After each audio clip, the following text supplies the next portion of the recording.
Chemical hair straighteners are making a comeback among Black women. So this is more recent. And just as this is happening, a new study that links the relaxers to uterine cancer.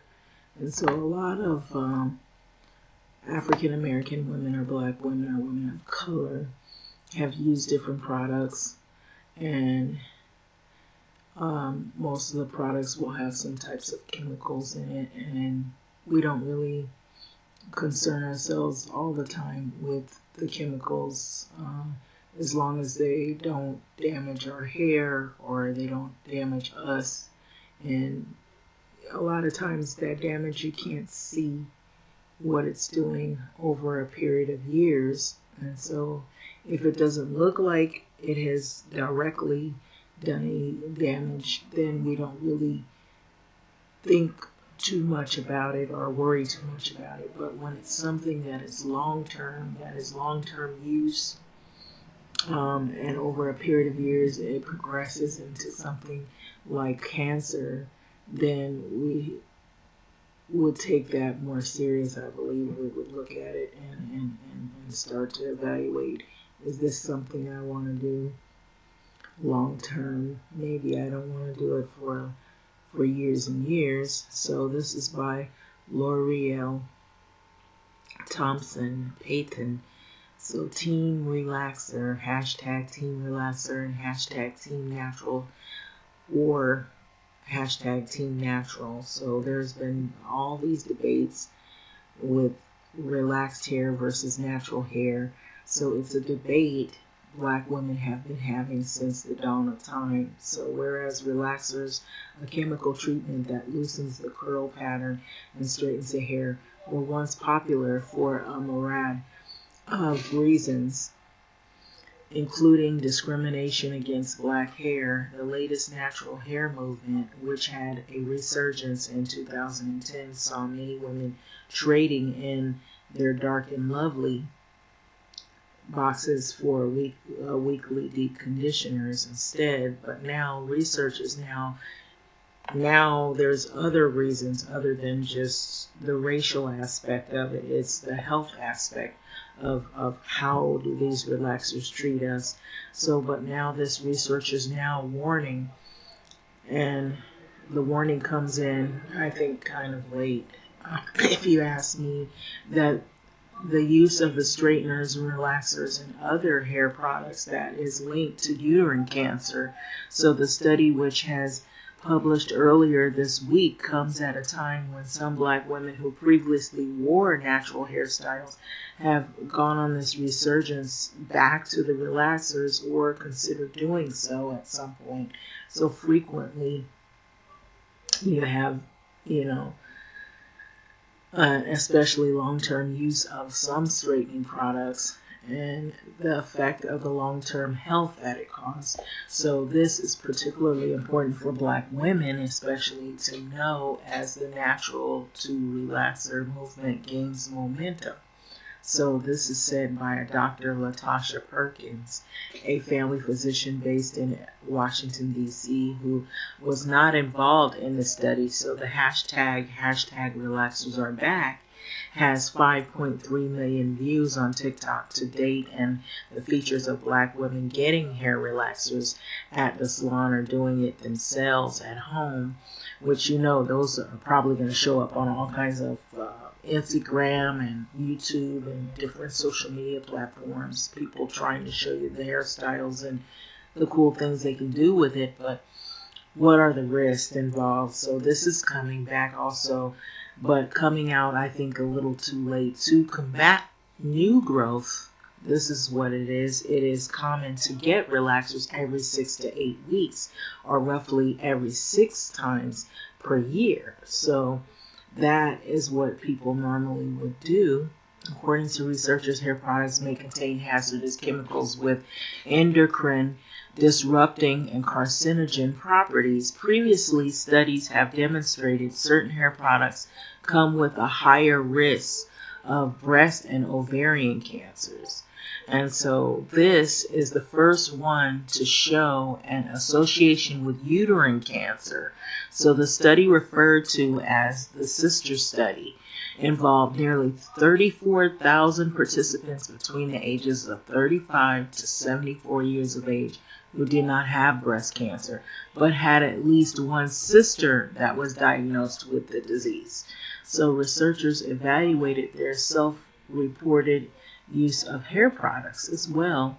So you have to take those things into consideration to come up with your findings.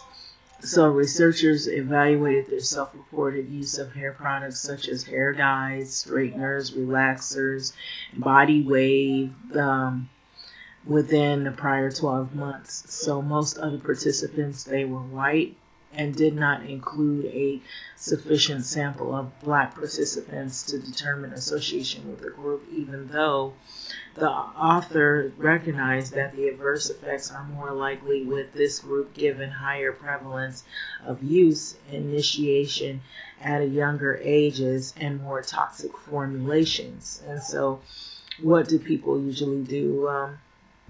I guess in the 80s, I remember, there was hair relaxers, and girls that were going into middle school were getting hair relaxers, and sometimes people would wait a little longer, but it became like the popular thing to do to achieve certain hairstyles.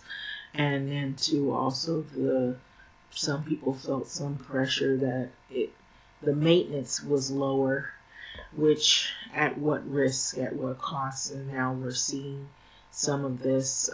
I've heard stories of people getting burns. I've heard stories of people losing a lot of hair, or it grows to a certain length and then it just breaks off, or it gets dry and brittle.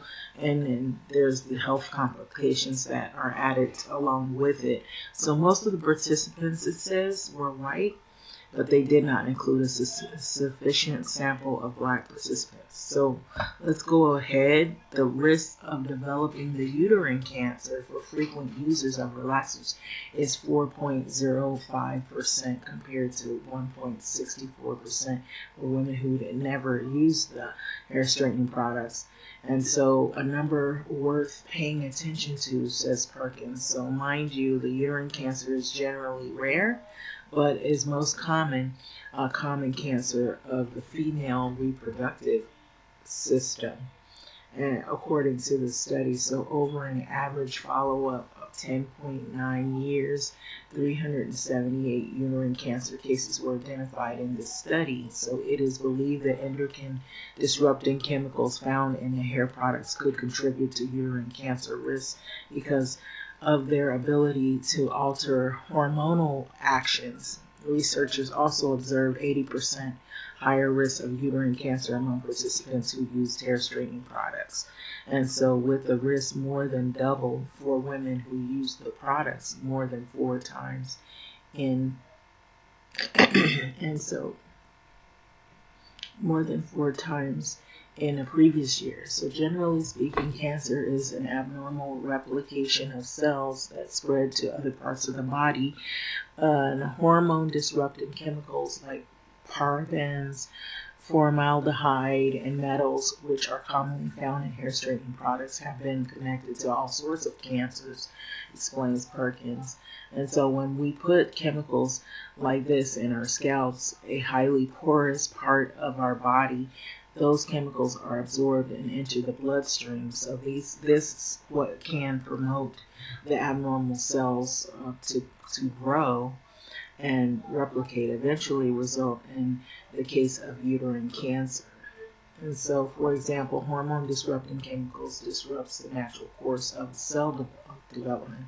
So as the natural to relaxer movement is growing right now, Perkins urges caution for those considering to return back to relaxer hair products. Before you make these decisions to return back to the hair relaxers, please educate yourself on what you're putting on your hair and in your body as well. So take the time to understand the composition of your preferred relaxer and consider formaldehyde-free or lye-free options. For example, she says, so your scalp is a reservoir for absorption, so be mindful of how certain chemicals could affect your health in the long run. And then it goes on to say, remember that there are always ways to get the same look through alternative hairstyling methods.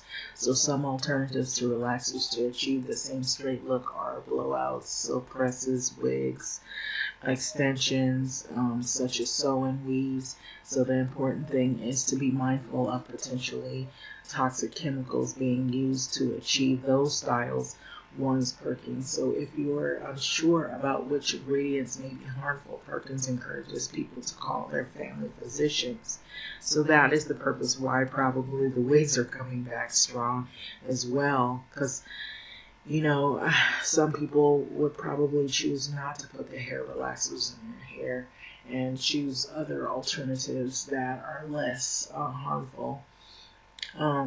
So if you're unsure, it says ask the physician. So I want Black women to feel empowered to choose safer options, says Perkin, who stopped relaxing her hair more than 20 years ago, currently wears her hair in locks. But there wasn't much research on the health repercussions for the relaxers back then. Of course, they didn't really talk about it, and I don't recall them mentioning anything about cancers or anything like that, even in the hair dyes, that it could affect, women from all over that use them. There wasn't much research. And so it says, I learned about how chemicals absorb into the scalp and the less comfortable she was using relaxers. And so I want to encourage more Black women to consider alternatives to relaxers, defining what beauty means to them along with the way. So along the way. So it's just, this right here is just another article that has come out. It is not, well, by now it has circulated. I know some people have seen it, but some people probably have written it off and feel that it's just trying to discourage them trying to return back to the relaxers.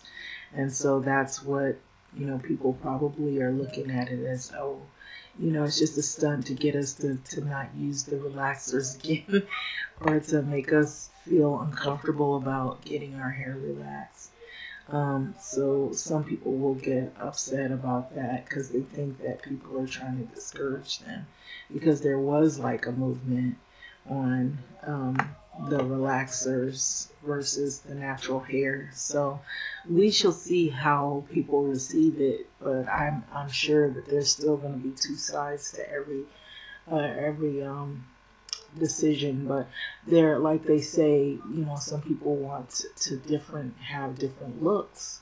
So there are other alternatives like lye-free and I think it said dye-free in there if I'm not mistaken. It's just certain chemicals that they might not put in there that are more harmful than others. And then, like she was saying in the article, probably like people would do more like wigs, weaves, things like that are already pre-straightened. And just something to think about, because it's going straight to your head, straight to your brain, straight to your bloodstream, straight into your body. It's starting from the crown all the way up, all the way to circulating to the rest of your body and organs and whatever else it can attach to. So these are some things to think about. So we'll see how this hair movement goes. I know it's all over probably Twitter and different places where people debate on this. You have some people that even get into heated arguments over which is best. And so that's how this could go. So we'll see how this ends up. And then maybe some women can come forward too if they've noticed over the years a number of people getting sick by certain particular products that might have more dangerous chemicals in it than others. Some of the products I think might be made stronger. Some are a little bit more weaker. I feel like the relaxers that are in this beauty supply shop, if they have a certain level of strength, they kind of let you know. They say that they have some that is a less strength than or less effective than others in terms of straightening, and so it has levels. It will say something or other, if I recall. It says mild, then it'll say extra. It'll say things like that, letting you know that it doesn't take as long for it to straighten, or it'll straighten like maybe the coarsest hair. And so for those, it seems like it could take like less minutes for it to start activating. And so those chemicals, you gotta wonder, if they're that strong, what is it doing when it gets inside of my body and stuff. But I don't think people really think about it. They just think about achieving a hairstyle at the time. But not only women were doing this, there were men doing this at a time. I don't know if it's prevalent. I think it's more prevalent in women. Do it a little more often, but there were men that were wearing hairstyles so they could slick their hair back, or maybe they could wear waves or something like that. And so those products probably have similar cancer-causing chemicals in it as well. So we'll see how this ends up. Maybe they'll do a study showing people who, the numbers of people, what they've developed over the years, if they've taken, no change in using relaxers. And they've, like, let's say they kept using relaxers all the way from the 80s all the way up to now. We don't know, but then there might be people who might have used relaxers in the past, and then they stopped using relaxers and started to go natural. How that turned out. Have they wanted to go back, or have they wanted to use alternatives, or do they switch up? So you might want to look at us doing a study like that.